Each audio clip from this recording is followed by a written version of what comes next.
UP की राजधानी लखनऊ में मंथन का ये मंच एक बार फिर से तैयार है। योगी सरकार को 100 दिन पूरे हो चुके हैं और 100 दिन हालांकि बहुत छोटा समय होता है, लेकिन फिर भी क्योंकि इतनी हाई प्रोफाइल सरकार शुरू के 100 दिन में योगी जी की रही है, हमने यही सोचा क्यों ना इस 100 दिन का भी रिपोर्ट कार्ड ले लिया जाए। अब मेरे साथ इस मंच पर आ गए हैं सिद्धार्थनाथ सिंह, जिन्हें आप कभी दिल्ली में बीजेपी का पक्ष मीडिया के सामने रखते हुए देखते थे। अब यहां पर हेल्थ मिनिस्टर हैं और सरकार के प्रवक्ता भी हैं। बहुत बहुत स्वागत सिद्धार्थनाथ सिंह आपका। और इस सेशन में मेरे साथ राजेश मिश्रा हैं, जो कि उत्तर प्रदेश में कांग्रेस के उपाध्यक्ष हैं और वाराणसी से सांसद भी रह चुके हैं कांग्रेस की तरफ से।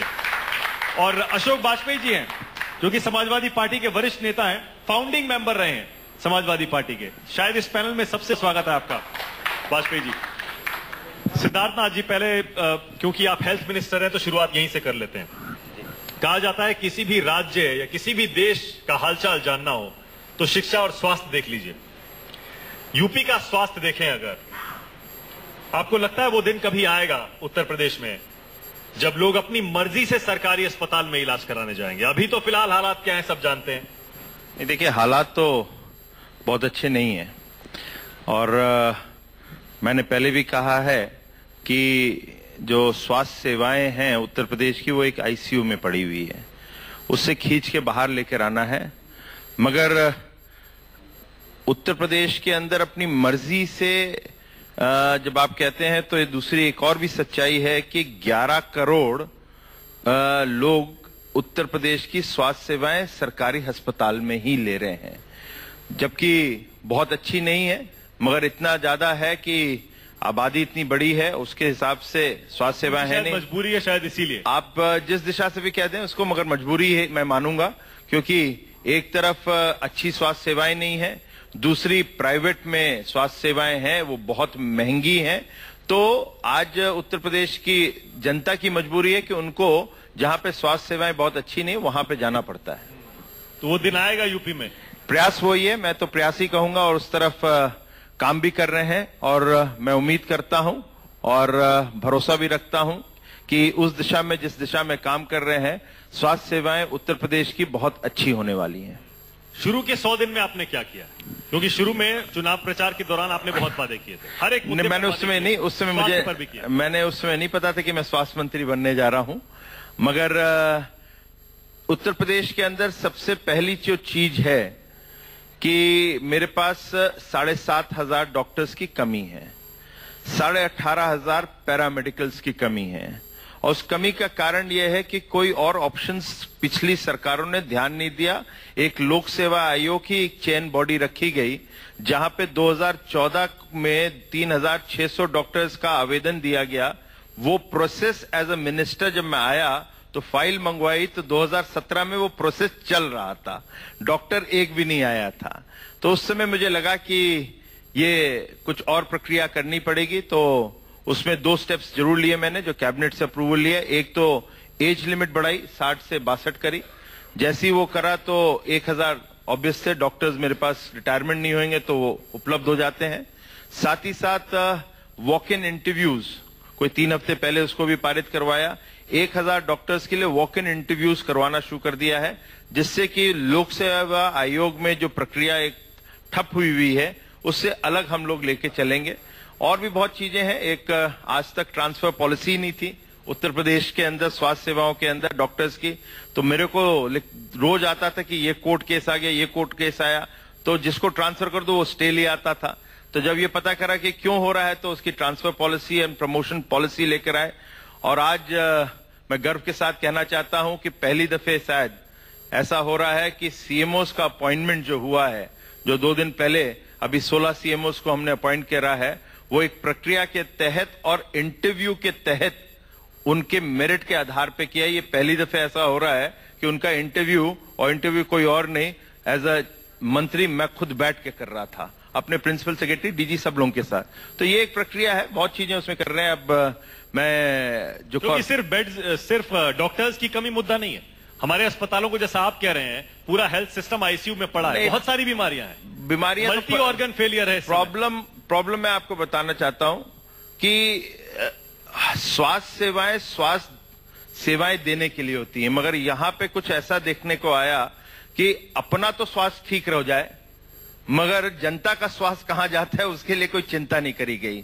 तो इसलिए यहां पर जब एनएचआरएम घोटाला हुआ उसके बाद उसको उतना सीरियसली लिया नहीं गया है, मगर एक हम लोग को दिशा मिली हुई है योगी जी के माध्यम से, तो उस दिशा में काम कर रहे हैं। उम्मीद करता हूं कि उस में अच्छा काम कर पाएंगे।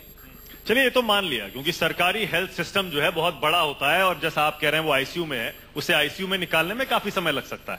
लेकिन जो प्राइवेट अस्पताल हैं, प्राइवेट डॉक्टर हैं, या फिर जो सरकारी डॉक्टर प्राइवेट प्रैक्टिस करते हैं, ये सारे मुद्दे तो हैं जिन पर आप आते ही कुछ कदम उठा सकते थे। नहीं, उस पर कहा जाता है प्राइवेट अस्पतालों पर सरकार का कोई नियंत्रण नहीं है, सरकारी डॉक्टर भी अपनी मनमर्जी करते हैं, ये भी एक बहुत बड़ी वजह है। जो सरकारी डॉक्टर, देखिए ऐसे 270 केसेस हम लोग ने चिन्हित किए और उनके ऊपर जो कानून बना है उसके तहत हमने कार्रवाई भी करी है। उसमें उन लोग की सैलरीज रोकी जाती है, उनके प्रमोशंस रोके जाते हैं, कुछ लोग को सस्पेंड भी करना पड़ा, वो भी हम लोग ने किया है। जहां तक कि प्राइवेट साइड है, प्राइवेट जो है उसके ऊपर मैं कुछ हद तक कि हम लोग ने शुरू करा है, मगर एक ग्राउंड रियलिटी भी हम लोग को समझनी चाहिए। ग्राउंड रियलिटी है कि हम इंस्पेक्टर राज लेकर आ जाएं, जो आपके पास एग्जिस्टिंग उसको ठप ही कर देंगे। मेरे को उस जो दलदल है उससे निकलना भी है हम लोग को। या तो मैं उस दिशा में काम करते हुए पूरी की पूरी योजनाएं जितनी भी चलनी सही चले या गलत चले उसको ठप कर दूं, या धीमे धीमे उसको ठीक करें और उसको ठीक करते हुए चीजों को रेगुलेट करते हुए उनको सिस्टम में लेकर आने का एक प्रावधान और एक प्रयास चल रहा है। उनको सिस्टम में लाने का है, जो चीज बन गई है उसके अंदर गलत ना हो, इलीगल ना हो, उस पर कार्रवाई होगी। तो आप मान रहे हैं ना कि प्राइवेट अस्पताल सरकार की नहीं सुनते हैं, सरकार के नियंत्रण में नहीं है, अपनी मनमर्जी कोई रेगुलेशन है ही नहीं। आप 100 कानून के मुताबिक तो 25% बेड उन्हें गरीबों के लिए रिजर्व रखने होते हैं। उसके मैं आपसे कह तो रहा हूं, कोई रेगुलेटरी बॉडी बनी नहीं, आपके पास जो लोग होने चाहिए उतने हैं नहीं। वो सब चीज करने के लिए 100 दिन बहुत कम होता है। मगर मैंने जैसे कहा, आप या तो इंस्पेक्टर राज लाके, मैं आज सबसे बहुत सिंपल है, मैं उसके लिए ज्यादा आदमी भी नहीं चाहिए, मैं जाके सब कुछ सील कराऊं, क्योंकि हर जगह इलीगल चीज चल रही है। या उनको मैं रेगुलेट करूं, समय में उनको मौका वो देते हुए कुछ चीजें हम लोग कर भी रहे हैं, मगर एक समय आएगा जो वो रेगुलेशन के तहत वो चीजें नहीं करेंगे तो उनको फिर कानून को फेस करना पड़ेगा। हालांकि क्योंकि इससे जुड़े मुद्दे बहुत हैं सिद्धार्थनाथ सिंह जी, लेकिन एक मुद्दा ये भी है कि पिछली सरकारों में हमने देखा, जैसे मायावती हो या मुलायम सिंह हो, उन्होंने अपने अपने जो गढ़ होते थे उसमें बड़े बड़े अस्पताल बना दिए, सुपर स्पेशलिटी हॉस्पिटल बन गए। अब तो आपकी सरकार आ गई, जब आप विपक्ष में थे आप इसे बहुत बड़ा मुद्दा भी बनाते थे, सफाई ले लीजिए या और कुछ जगह ले लीजिए, क्या उसके बारे में कुछ कार्रवाई करने का आपका विचार है क्या?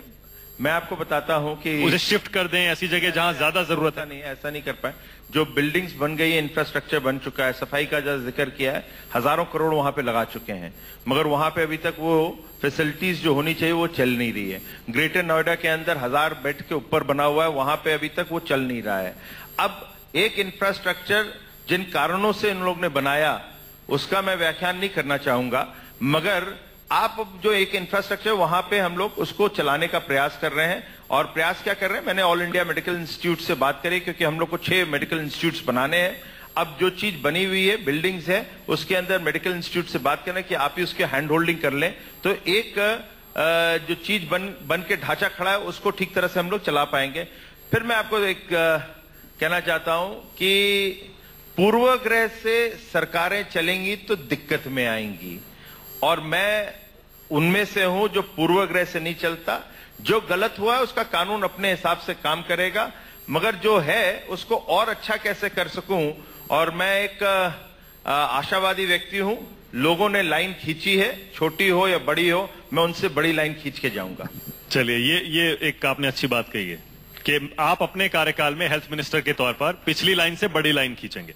ये तो हेल्थ की बात हुई। सरकार के आप प्रवक्ता हैं, सारी सरकार की पॉलिसीज, उनके फैसलों पर आपको सबसे ज्यादा और सटीक जानकारी रहती है। 100 दिनों में अपनी सरकार को आप कितने नंबर देंगे? देखिए, नंबर का गेम तो पब्लिक पे छोड़ना चाहिए, और जो पब्लिक से दिखता है वो दिख रहा है कि पब्लिक खुश है। और मैं हमेशा ये मानता हूं कि 100 दिन जब होते हैं, एक तो जब आपने भी शुरुआत में कहा वो कम होते हैं, लेकिन 100 दिन के अंदर आप एक दिशा देते हैं, और वो दिशा कहीं अच्छी है तो लोग उसकी प्रशंसा करते हैं जो कर रहे हैं, मगर उसके अंदर बहुत काम करना है। जो 5 साल का जो मैंडेट है वो 100 दिन में तो पूरा होता नहीं है, मगर दिशा तय हो जाती है, और दिशा जो हमने तय करी है वो अच्छे उज्जवल भविष्य की करी है उत्तर प्रदेश के लिए। चलिए, यहाँ राजेश जी बैठे हैं, आपको पसीना आ रहा है, मैं नहीं समझ रहा इतनी सारी बातें सिद्धार्थनाथ सुन के पसीना आ रहा है या फिर वैसे ही आपको गर्मी लग रही है? पसीना इसलिए आ रहा है कि सुन के कष्ट भी हो रहा है। 111 दिन हो गए सरकार बने। ये सरकार जितनी थंपिंग मेजॉरिटी से आई है तो लोगों को इस सरकार से बहुत ज्यादा उम्मीद भी है। और कहावत है कि छोटे बच्चे का जो उसका पालने में ही समझ में आने लगता है कि बच्चा कहाँ जाएगा। पूत के पैर पालने में दिख जाते हैं। पैर पालने में आपने सही कहा। आपको कैसे पैर दिखाई दे रहे हैं? ये पैर मुझे नहीं, पूरी जनता को दिखाई पड़ रहे हैं।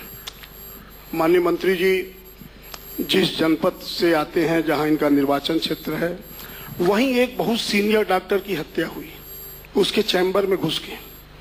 यदि डॉक्टर की हत्या होगी, अपराधी पकड़े नहीं जाएंगे, तो उन डॉक्टर्स पर क्या मैसेज जाएगा? माननीय मंत्री जी ने एक बहुत अच्छी बात ये कही कि पूरा हेल्थ सिस्टम आईसीयू में है। इससे सभी लोग सहमत हैं और ये एक दिन में ठीक नहीं हो सकता, ये भी बात सही है, इसमें काम करना पड़ेगा। लेकिन यदि हम उन्हें सिक्योरिटी नहीं दे पाएंगे डॉक्टर्स को ये लगेगा कि मैं खुद नहीं सुरक्षित हूं, तो वो मरीज के साथ जो उसका डिवोशन होना चाहिए, क्या वो डिवोशन हो पाएगा क्या? दूसरी बात, डॉक्टर्स की कमी है, माननीय मंत्री जी ने खुद कहा है। अभी वो उसका सिस्टम बना रहे हैं कि डॉक्टर्स की संख्या कैसे हम बढ़ाएं, ठीक बात है। लेकिन जो डॉक्टर्स हैं, अभी माननीय मंत्री जी ने कुछ संख्या बताई है 200 समथिंग की, 270। मैं ज्यादा नहीं बोलूंगा, मैं किसी के बारे में नहीं कहना चाहता, लेकिन हमें लगता है 500-700 तो इस तरह के डॉक्टर बनारस में अकेले हैं माननीय मंत्री जी। मैं पूरी प्रदेश की बात नहीं कर रहा हूं, क्योंकि हम लोग जहां से निकल के आते हैं वहां बहुत नजदीक से देख रहे हैं। बीएचयू एक खुद ऑलरेडी बड़ा मेडिकल कॉलेज वहां पे है। सरकारी डॉक्टर जो प्राइवेट प्रैक्टिस करते हैं सर, वो अपना प्राइवेट प्रैक्टिस नहीं करते, वो अपना प्राइवेट नर्सिंग होम बनाए हैं।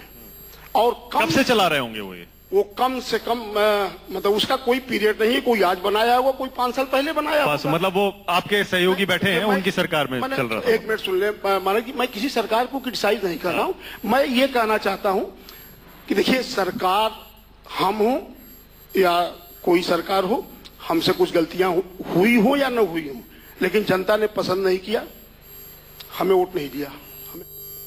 प्रस्ताव मंगा लिए जा रहे हैं। सरकार के पास जब पैसा होगा तब न प्रस्ताव पे कंप्लायंस होगा। प्रस्ताव मंगाना तो आसान है, अधिकारी भेज देगा।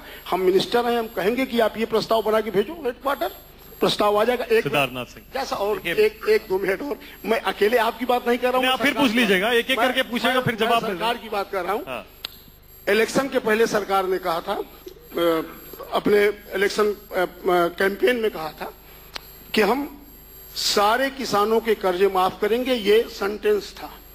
जो किसानों की लागत है उसका हम दुगना फायदा पहुंचाएंगे, ये सेंटेंस था। पहली कैबिनेट में ये करेंगे, ये सेंटेंस था। पहली कैबिनेट इसीलिए रोकी गई 20 दिन, और पहली कैबिनेट होती है तो जो लघु और सीमांत किसान हैं उनका 1 लाख रुपया कर्जा जो फसली ऋण है वो माफ किया गया। और इलेक्शन के जो कहे गए सेंटेंस थे वो सारे सेंटेंस गायब हो गए। आज दुर्भाग्य यह है कि बैंक उनके पास आरसी भेज रहे हैं, बैंक उनकी जमीन ले रहे हैं। आपने कहा का क्या था? ठीक है, किसानों का मुद्दा भी, किसानों का मुद्दा भी। पहले तो इन्होंने इलाहाबाद के एक डॉक्टर की बात करी जिसका इन लोग समर्थन कर रहे थे, वो कार्यकाल उनका था, उस समय उन डॉक्टर की हत्या हुई थी। एक सेकंड तो, और उसके बाद जब हम लोग आए हैं तो उसके अंदर 3 आरोपी जो हैं उनमें से 2 पकड़े गए हैं, वो जेल के अंदर है, उन पे केस चल रहा है। मैं तो खाली स्पष्टीकरण दे रहा हूं खाली कि कार्रवाई हो रही है नहीं हो रही है। जहां तक कि आपने बात करी कि डॉक्टर्स काफी जो सरकारी हैं वो और भी काम कर रहे हैं, मैं इस पे डिनाई नहीं करूंगा, मगर जैसे मैंने कहा कि जहां जहां चिन्हित होते हैं आप उस पे ही एक्शन ले सकते हैं, और हमने 270 पे चिन्हित किया है। और ये मैंने नहीं कहा कि आगे उन पे किसी और पे एक्शन नहीं लिया जाएगा, तो दिशा जरूर है कि ये हम अलाउ नहीं करेंगे और एक्शन ले रहे हैं। तीसरी चीज आप